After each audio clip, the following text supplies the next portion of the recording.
Let's start this off with a powerful quote from Alice's Adventures in Wonderland by Lewis Carroll. One day, Alice came to a fork in the road and saw a cat in a tree. "Which road do I take?" she asked. His response was a question. "Where do you want to go?" "I don't know," answered Alice. "Then," said the cat, "it doesn't matter." Think about that passage for a moment.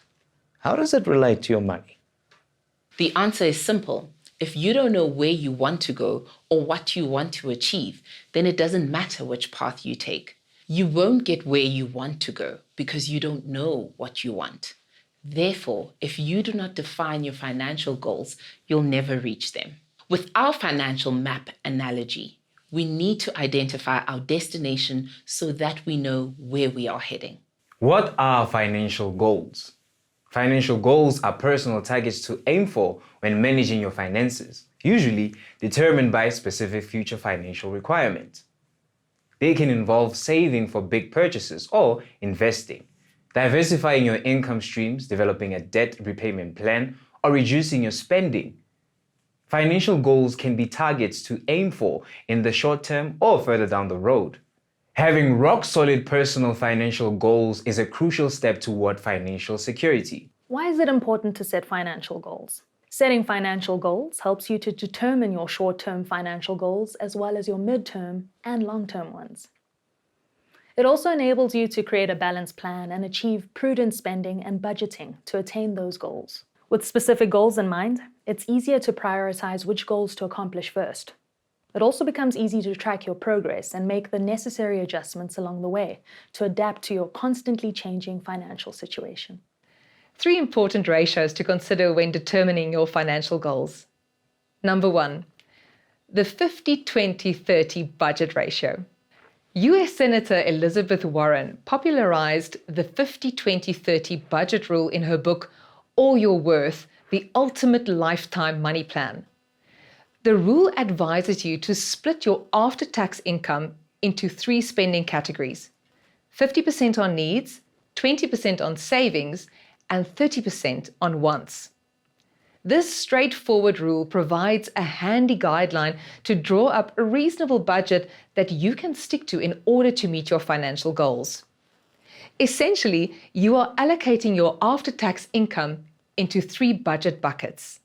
A, 50% of your spending is for your needs, notably housing, utilities, groceries, car payments, and other needed fixed expenses. B, 20% of your budget is allocated to your savings, and that can be used to pay off debt, contribute to emergency funds, invest, or a combination of these. C, 30% is for your wants, discretionary or flexible spending for entertainment, vacations, and shopping. After your priorities, the remaining amount is for your desires. Prioritizing how you spend your money is a crucial part of achieving a secure future. The first step in setting your financial goals is deciding how much money you want to make and how quickly you want to meet those goals. 2. Targeted net worth ratio. The Millionaire Next Door. One of my favorite personal finance books, The Millionaire Next Door, is an old book, but a great one nonetheless. Now, the book shows that the high savers do a better job at building and maintaining their wealth by using their age as a factor in their calculation. Targeted net worth ratio equals age times pre-tax yearly income divided by 10. Now, your targeted net worth provides you with an indication of what your assets minus your liabilities, for an example, net asset value, should be worth at a specific age. As an example, as a 30-year-old earning 95,000 Rand annually, your net worth should be 30 times 95,000 divided by 10, which equals 285,000 Rand. Now, this formula can be used as a great benchmark to show you whether the financial goals that you have defined for yourself are realistic and how it compares to where you should be according to the book. Retirement savings ratio. There's a Chinese proverb that states, "Don't wait until you're thirsty to dig a well." Saving for retirement should begin as early as possible so your nest egg can benefit from compound growth. As soon as you start your first job, you should take advantage of the retirement plans available to you, company and/or government. Retirement savings ratio equals 25 times primary income. If you earn 100,000 Rand, your retirement savings should amount to 2.5 million. This ratio is also called the 25 times rule. This ratio complements the 4% withdrawal rule. What that means is that you should be able to live the rest of your life after retirement by withdrawing 4% per year of 2.5 million in assets or 100,000 Rand. It's obviously not a coincidence that 25 times 4% equals 100%. The math works perfectly. The point of the ratio is to use it as a guideline rather than something etched in stone. You need to figure out what kind of lifestyle you want to have in retirement. Let's list 6 practical steps to set your own financial goals. 1. Determine what's important to you.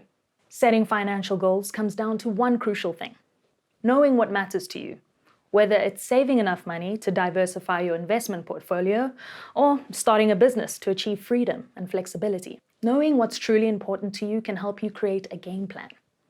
Moreover, it gives you the motivation to stay focused on something that you're passionate about. Number 2, establish what is achievable and create timelines.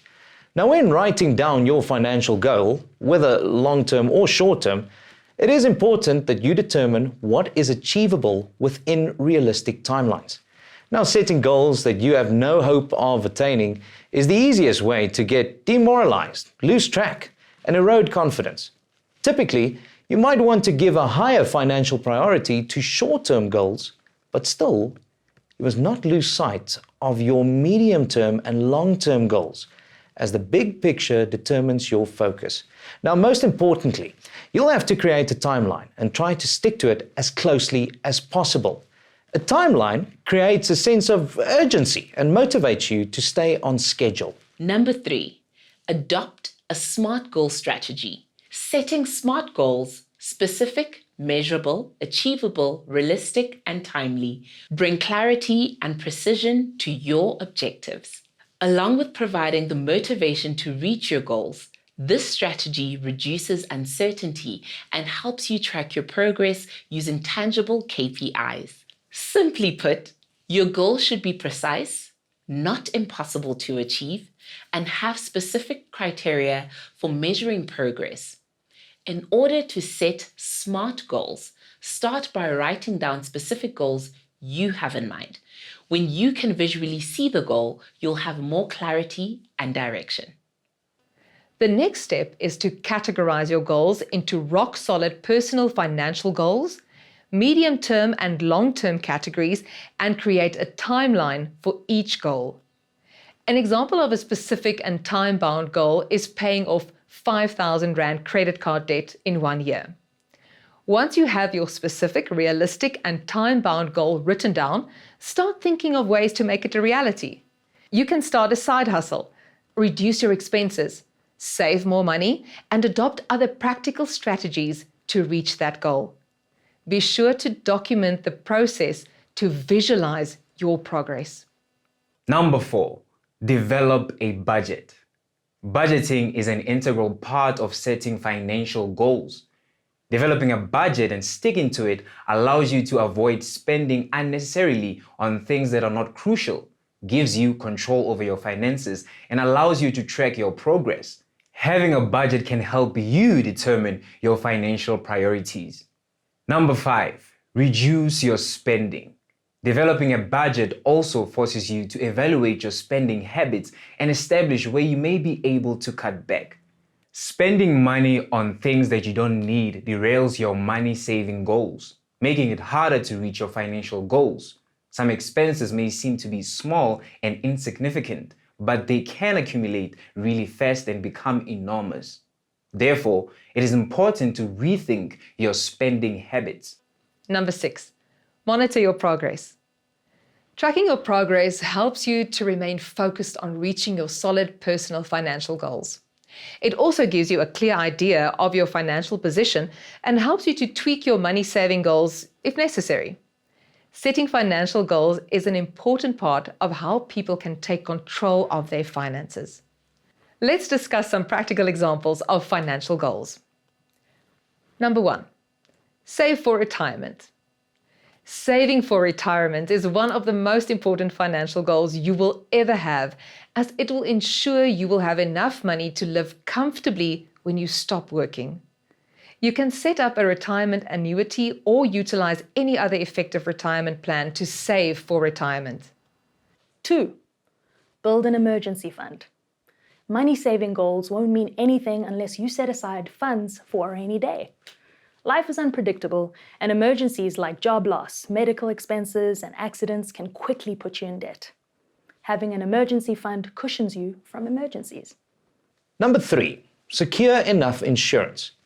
Insurance serves as a safety net for uncertainties in life and, well, business. Having enough insurance allows you to handle emergencies, transfer financial risks, and ensures you live a tension-free life. Therefore, one of your financial goals should be to cover yourself against all the financial risks that could come your way.